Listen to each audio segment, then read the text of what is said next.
Bien le bonjour, et donc voici pour vous un tutoriel, enfin un premier tutoriel sur Hammer Tool que j'espère concis et également assez utile pour vous. Donc dans un premier temps on va commencer par la base. Pour ouvrir un projet, vous faites File, New, ou Open si vous en avez déjà en cours. Mais je pars du principe que vous n'en avez pas en cours, évidemment. Ensuite, vérifiez bien que vous avez donc sur vos interfaces le grillage. Je me rappelle lorsque j'ai installé le mien, ça ne marchait pas, parce que j'avais démarré le logiciel via SDK.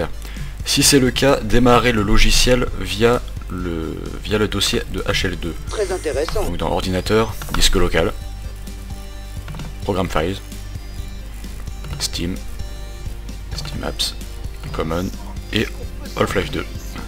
Ensuite c'est dans Bin et plus bas vous aurez Hammer. Vous le démarrez par ici. Bien évidemment si vous voulez éditer une map Half-Life 2 par exemple pour Gmod, sinon vous faites dans les autres jeux sources, par exemple Counter-Strike ou je ne sais quoi. Voilà. Après ça, donc voici notre projet. On va faire rapide. Donc les outils je vous les présente pas, on va directement faire ce qui vous intéresse, à savoir par exemple pour créer un objet physique. Donc c'est simple, vous prenez le Block Tool, vous pouvez l'ouvrir avec Shift et B. Voilà. Ensuite, vous allez sur un de vos trois aperçus, pas celui-là, ça c'est l'aperçu en 3D. Et vous faites par exemple une forme. Moi je vais faire un cube. Sauf que là, comme vous voyez, ce n'est pas un cube. Donc déjà on va faire une forme carrée ici. Et vérifiez bien que vous avez une forme carrée également dans les autres dimensions de l'espace. Bon, grosso merdo, ça donnait ça. Vous faites Entrée pour créer votre forme. Sur l'aperçu, vous verrez normalement ça. Si c'est pas le cas, il est possible que vous ayez un aperçu en fil de fer. Donc vous allez dans View et vous faites 3D Textured Polygons. Et là, normalement, vous aurez cet aperçu là. Voilà, donc ici nous avons un cube. Je me suis trompé. Donc vous pouvez très bien regarder ce cube. Donc pour l'échelle, ce que je vous conseille de faire, c'est de mettre le point de spawn des joueurs. Donc vous faites l'outil entité avec Shift E, ou alors vous cliquez évidemment. Par défaut, l'entité, ça sera ici comme vous pouvez voir, Info Player Start, à savoir le spawn. Vous pouvez mettre plusieurs points de spawn si c'est une map Garry's Mod. Le spawn sera ensuite défini aléatoirement, après votre mort. Par exemple, on peut poser ici, sauf que comme vous voyez, le spawn il est dans le cube. Donc on va dans les autres dimensions de l'espace et on vérifie bien. Là je fais monter. Et je fais entrer lorsque c'est bon. Là il vole, je vais le descendre. Donc avec ça, attendez. Pour déplacer, vous faites l'objet sélection, donc Shift S, ou clic évidemment. Ensuite, vous pouvez déplacer toute forme, ou même modifier la forme. Par exemple, ce cube, j'ai envie d'en faire un pavé. Et voilà. Nous pouvons ensuite zoomer sur tout ça. Pour la vue 3D, pour zoomer, utilisez la molette de la souris. L'objet caméra il sera pratique pour avec Shift C cette fois-ci, pour se déplacer dans l'espace avec votre vue 3D et de mieux appréhender. Donc là voici donc l'échelle pour la map. Donc ça c'est la vraie taille d'un personnage HL2 lambda. Donc par exemple si je veux faire une maison, donc je vais dans un premier temps créer une forme de un pavé. Je vérifie bien dans les dimensions que ce soit comme il faut. Je crée la forme quand je suis content. Ensuite on va créer une autre forme par dessus. Je peux faire un copy-paste, donc avec CTRL-C, CTRL-V.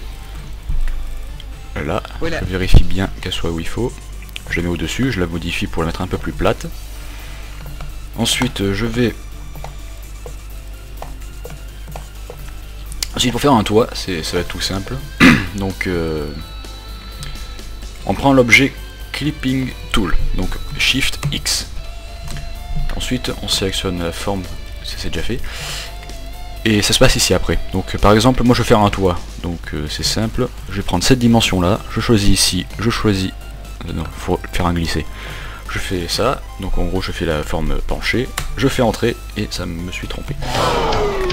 On recommence dans l'autre sens par exemple. Donc je vais resélectionner. Clipping. me suis trompé de forme, celle-ci. On recommence, clipping. Voilà, et là, ça on a fait déjà un morceau du toit. On fait pareil pour l'autre côté, évidemment. Et là, entrée, et ça marche pas. Ok, donc on resélectionne la forme, on refait clipping.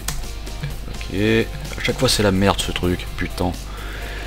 On resélectionne la forme, clipping tool, on refait ça, et là, marche pas.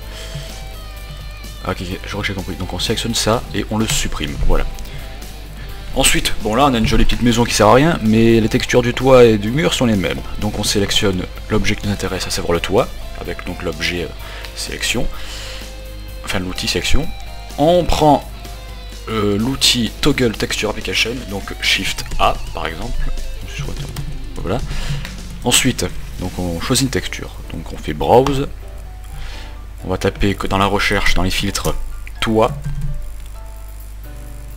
Et ensuite on choisit une texture, moi je par exemple ça. Une fois que c'est fait, on fait clic gauche pour rien faire, pour choisir une surface. Et ça n'a pas marché. Allez. Attendez. Voilà. Donc après sélectionner, on peut changer comme ça. Et clic gauche, on fait pareil pour l'autre côté. Appli, et voilà, donc là on a un toit. Bon, je vais arrêter là pour le premier tutoriel, c'était vraiment pour les bases des plus strictes. Si déjà vous comprenez tout ça et que tout fonctionne, c'est super, parce que je sais que moi personnellement j'en ai chié un max pour faire fonctionner le logiciel. Donc si ça marche, tant mieux pour vous. Si ça ne marche pas, n'hésitez pas à laisser un commentaire, j'essaierai de vous dépanner. Et donc je ferai une prochaine vidéo tutoriel tout aussi concis la prochaine fois. Donc sur ce, au revoir et à la prochaine.